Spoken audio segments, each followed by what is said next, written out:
Até mesmo os peritos do Vaticano admitem que há um elo muito próximo entre a pedofilia e o satanismo. E eles costumavam ter estas ambulâncias, estas falsas ambulâncias, paradas à frente da estação terminal, e eles costumavam apanhar jovens romenos de 14 anos e traziam-os diretamente para o Vaticano. Nós estamos aqui em Roma. O meu nome, Leo Zagami. Eu nasci aqui no dia 5 de março de 1970, no que é conhecido como o Hospital do Vaticano, por excelência, que é o Hospital Gemelli, aonde João Paulo II costumava ir. Eu nasci dentro deste círculo do Vaticano, então eu estou aqui a falar de algo que eu conheço muito bem, que é a minha cidade e a cultura católica. Houve uma vez um realizador americano de filmes que veio aqui e basicamente filmámos algo na igreja, então eles mandaram-nos para fora da igreja. E o realizador disse: mas eu acredito em Jesus Cristo. Você sabe o que é que eles lhe disseram? Nós não queremos saber de Jesus aqui, isto é o Vaticano. Este setembro de 2015, é muito importante porque o Papa Francisco está a chegar aos Estados Unidos da América e está a fazer isto oficialmente pela primeira vez para despachar o governo mundial com o seu discurso no Congresso, com a sua visita às Nações Unidas, o que é, na realidade, a conclusão de 500 anos de história dos jesuítas tomando conta do Vaticano. A Ordem Jesuíta foi criada há 500 anos atrás por Ignácio Loyola e desde aí tornou-se a ordem mais poderosa no catolicismo. Agora eles têm o seu próprio Papa, mesmo sabendo que eles foram expulsos do Vaticano por um certo tempo, e o que eles vão fazer em setembro nos Estados Unidos da América é extremamente importante para a nova ordem mundial. Muitas pessoas antes costumavam dizer a mim: por que é que relacionas o Vaticano com a nova ordem mundial? Não tem nada a ver uma coisa com a outra. Mas, na realidade, tem tudo a ver uma coisa com a outra. Porque, como eu mostrei ao Alex Jones, aqui em Roma, o Vaticano é tudo menos religião. É um Estado, é políticas, e neste jogo de influências político que eles estão a jogar nos Estados Unidos da América, com o próximo presidente, é claro que o Vaticano tem o seu candidato preferido.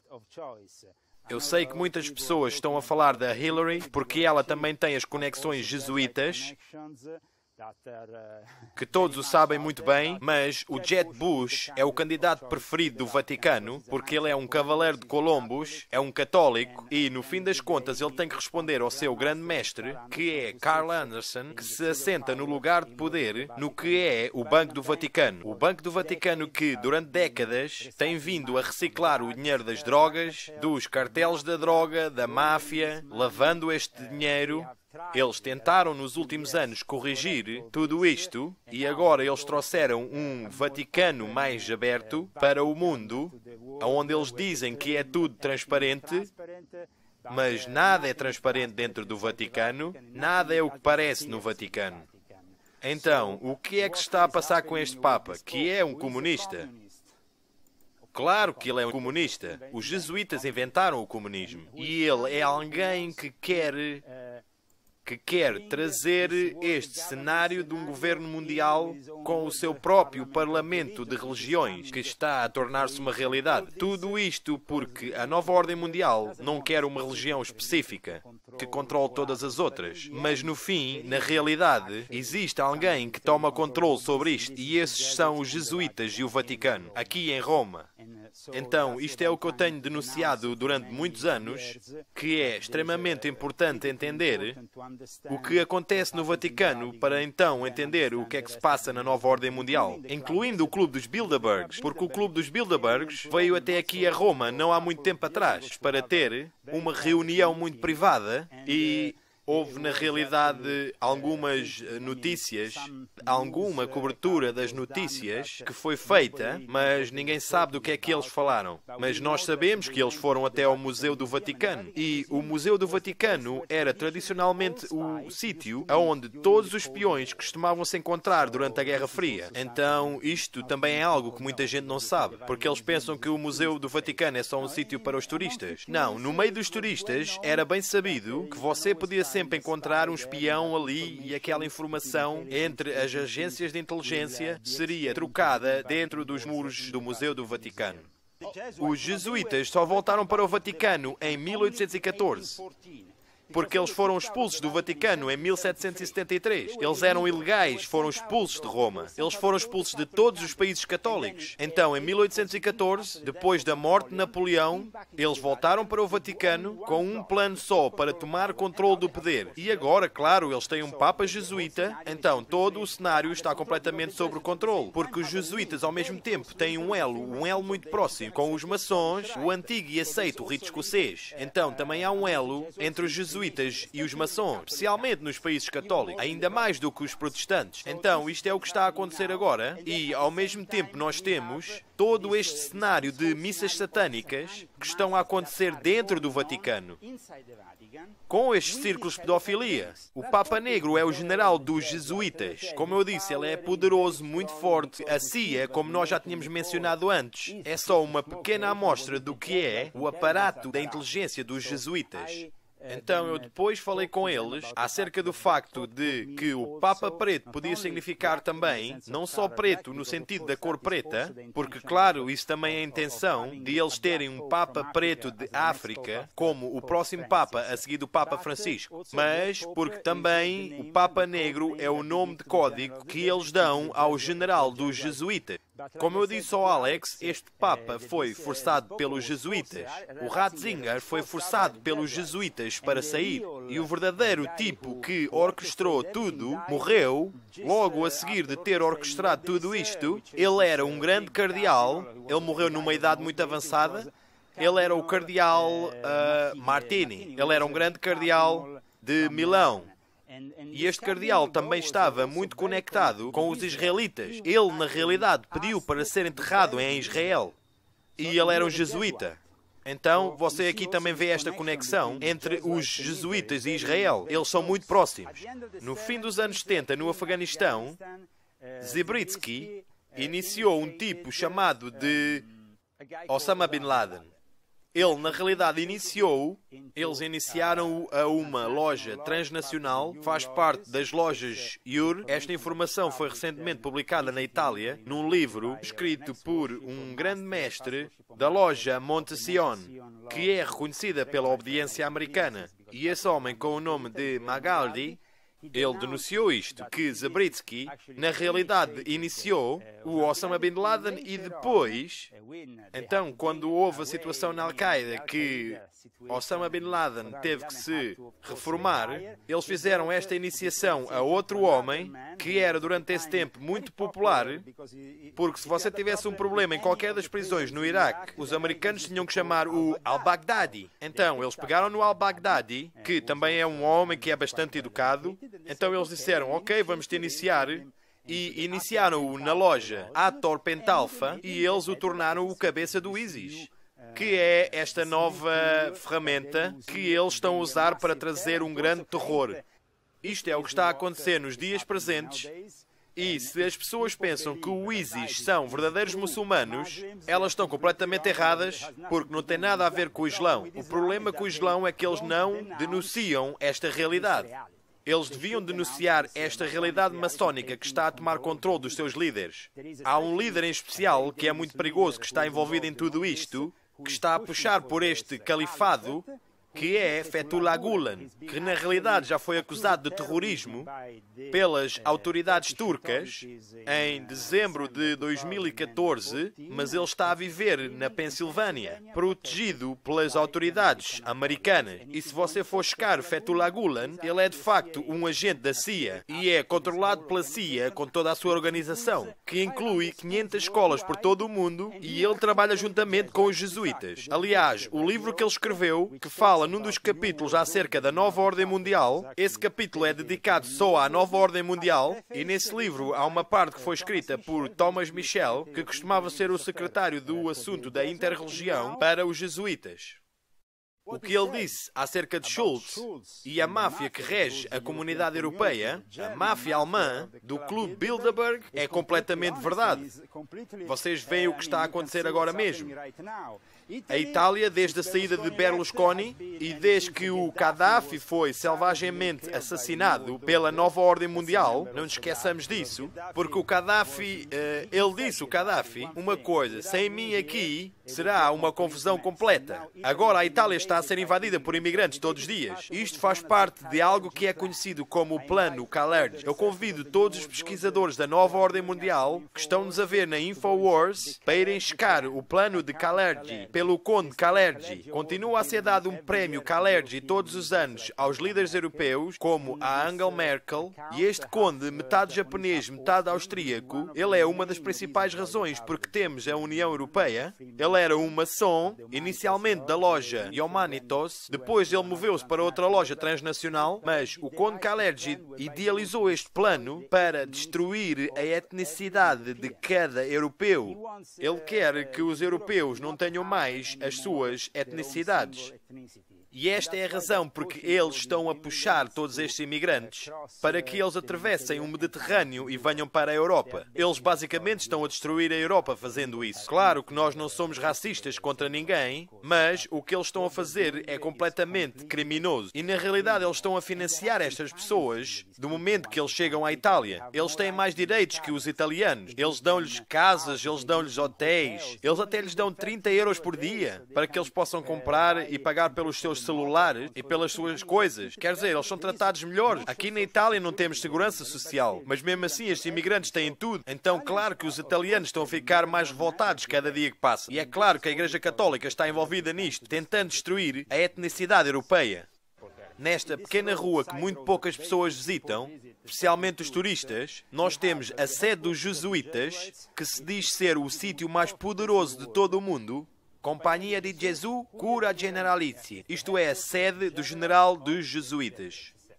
Generalizia porque é a sede dos jesuítas. Então, este é o sítio, este edifício, onde na realidade a estrutura do poder é decidida. Quando o Papa Francisco se reúne com o Adolfo Nicolas, eles têm reuniões especiais aqui, onde eles decidem todo o futuro da Igreja. É uma pena que agora não está aberta, mas quando está aberta, aqui no lado você tem um símbolo, porque o símbolo dos jesuítas é um símbolo muito particular.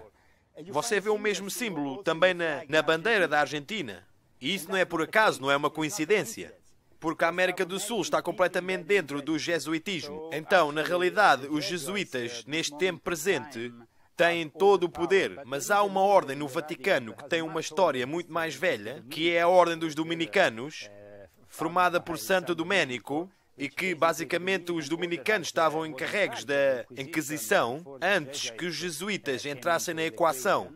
E eles parecem ser os únicos no momento que parecem mais inclinados em condenar o que está a acontecer agora no Vaticano. Em 1999, houve um padre chamado de Marinelli. Não se confundam com o Marinelli que estava sob o controle de toda a segurança no Vaticano durante muito tempo. Bem, este padre escreveu um livro com o nome de Emilinari. E este livro que foi imediatamente censurado pelo Vaticano, e eles tentaram parar a publicação do livro, pela primeira vez eles falaram da maneira que os padres no Vaticano são os chantageados, especialmente os padres homossexuais. Eles chamam-o de Giavellotto dell'Omosessualità. E basicamente o que eles fazem, eles facilitam para que estas pessoas subam na hierarquia da Igreja Católica, mas sabendo de todas as suas fraquezas, então eles usam-as contra eles.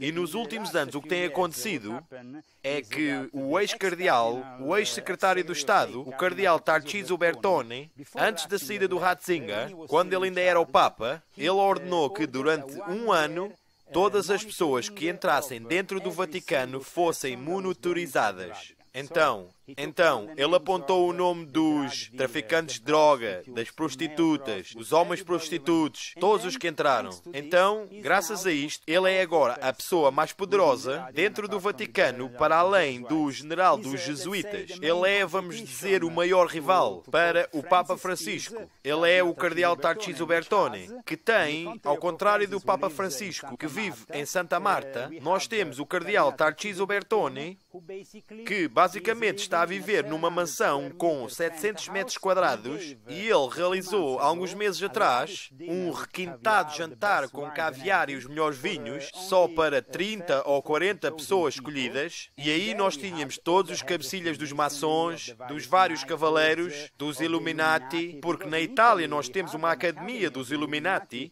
que está ligada ao Vaticano, que é controlada pelo grande mestre chamado de Giuliani de Bernardo, e este é um professor. Ele é um professor na universidade no norte de Itália. Ele foi um grande mestre da maçonaria italiana até 1993 para o Grande Oriente de Itália. Então ele tornou-se o grande mestre e fundador da regular Loja de Itália. Então em 2002 oficialmente ele fundou a Academia dos Illuminati, que é baseada na Praça de Espanha. Oficialmente isso é onde ela está situada. E basicamente a Academia dos Illuminati está ligada com Tarcísio Bertone e com os jesuítas também ao mesmo tempo. Então na realidade não há nenhum... Eu posso dizer que no tempo presente no Vaticano, há mais ou menos, eles encontraram o balanço de poder entre partes diferentes. Mas definitivamente também têm um grande papel os maçons neste balanço de poder no Vaticano, porque nós temos muitos maçons. Existem 4 lojas que operam dentro dos muros do Vaticano e ao mesmo tempo eles têm muitas lojas fora dos muros do Vaticano que trabalham para o suporte do Vaticano, aonde o Vaticano não tem relações oficiais com esses países. Os maçons ajudam-os a encher as falhas. Então isto também deve ser dito. Então, o último filme do James Bond foi filmado nesta rua. Eles deram vários milhões de dólares a Roma para que eles pudessem usar toda esta rua como cenário para o filme. E na realidade, a coisa muito interessante acerca deste último filme do James Bond é que, na realidade, fala acerca das sociedades secretas.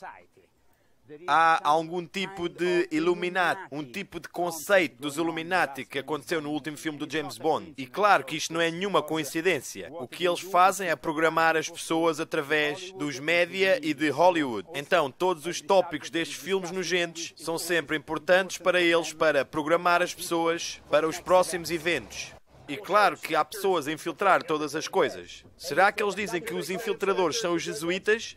Claro que eles não dizem, mas eu quero dizer, eles nunca mostram que os jesuítas estão sob o controle desse tipo de poder. Você só consegue ver a CIA sob esse tipo de poder. Eles nunca mostram que os jesuítas controlam este tipo de poder. Eles metem sempre como fachada estas agências, você sabe? Eu penso que... Como é que se chama aquele filme que saiu há alguns anos atrás acerca de um grande escândalo onde havia um tipo que vazou a informação da CIA e que foi investigado pela FBI e que foi preso por espionagem? Você conhece esse filme? Se você observar esse filme, eles falam acerca dos jesuítas dentro da CIA. Então, quando você atravessa esta pequena cancela, nem sequer mais é o território do Vaticano. Este é um território que foi doado pelo Vaticano aos seus cavaleiros. Então, isto aqui dentro é a sede dos Cavaleiros do Santo Sepulcro, onde é decidido o poder militar do Vaticano, juntamente com os jesuítas. Então, depois, claro, eles também têm os Cavaleiros de Malta, que são os outros. Então, o general dos Estados Unidos pertence a esta ordem. A quem é que ele deve fidelidade? A esta ordem ou ao presidente dos Estados Unidos? A esta ordem. Isso é sempre assim. Todas estas pessoas, até você sabe o Jeb Bush, ele primeiro é fiel à ordem e depois, seja o que for, que ele tem que ser fiel na América. Porque é que nós vimos o Tony Blair juntar-se a uma ordem?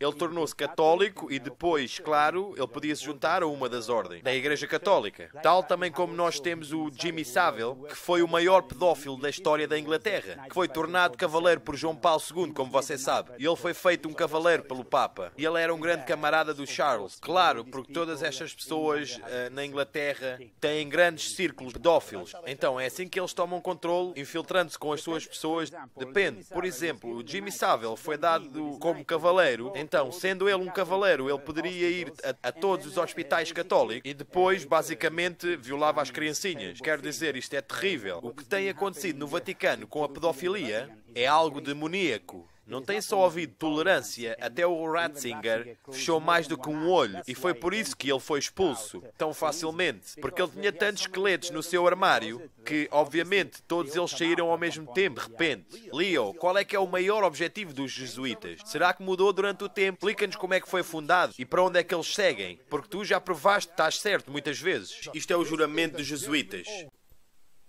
Este documento foi traduzido dos registros do Congresso dos Estados Unidos em fevereiro de 1913. Só para deixar bem claro, estes documentos, estas palavras foram proferidas no Congresso dos Estados Unidos. Isto faz parte dos documentos do Congresso dos Estados Unidos. Isto não vem da boca de qualquer homem. Isto são provas, são factos que este é o verdadeiro juramento dos jesuítas. E isto mostra sem sombra de dúvidas o que é que eles são e a quem é que eles servem.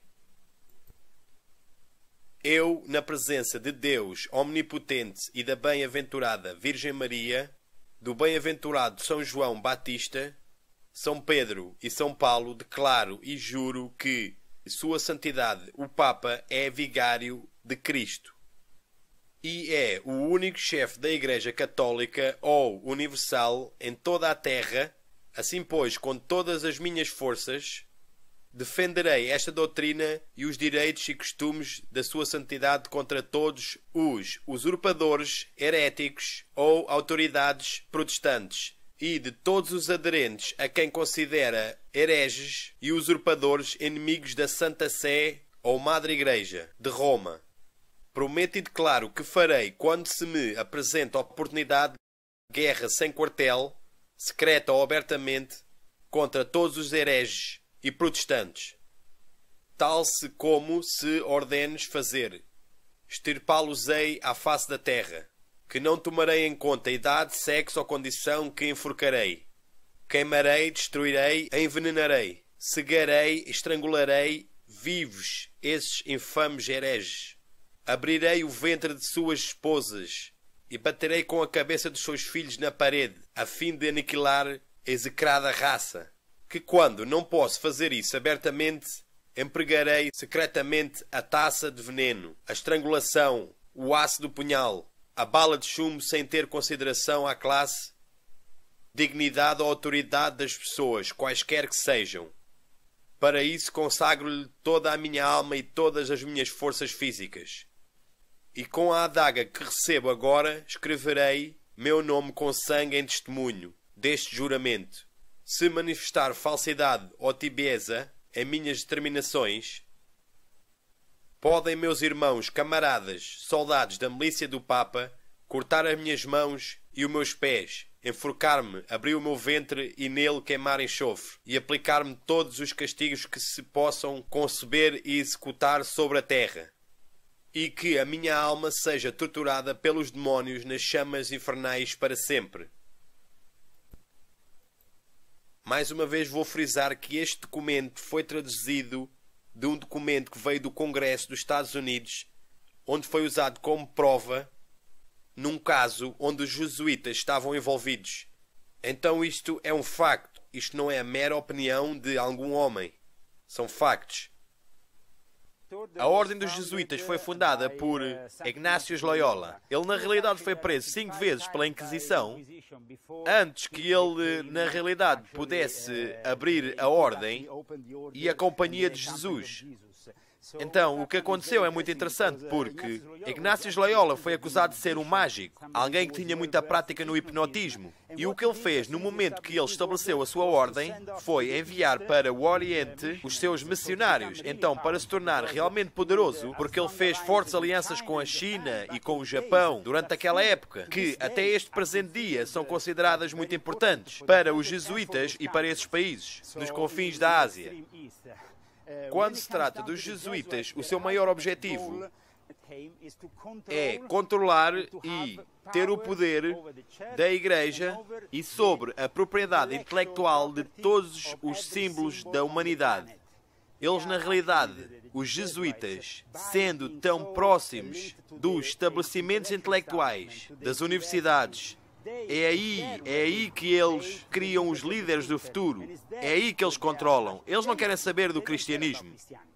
O seu objetivo máximo é ter uma nova ordem mundial com uma só religião mundial, que é a mesma para todos, debaixo do coletivismo. Sim, na verdade é chamado relativismo. Então, nestes últimos dias, eu deixei o Alex ficar a saber da variedade de perversões que acontecem descaradamente dentro do Vaticano. Vamos dizer assim, não? Eles fazem parte desta decadência do Vaticano, desta óbvia decadência do Vaticano. Por exemplo, o gay lobby tem os seus próprios lugares de reunião e eles dentro do Vaticano têm um website que, claro, é muito seguro e é só para os gays padres. Então eles encontram-se nesta biblioteca, a Biblioteca Fraternelli, na Praça de Espanha, na secção filosófica e religiosa, todos os dias por volta das 8, então eles vão daí para a maior sauna gay na Itália.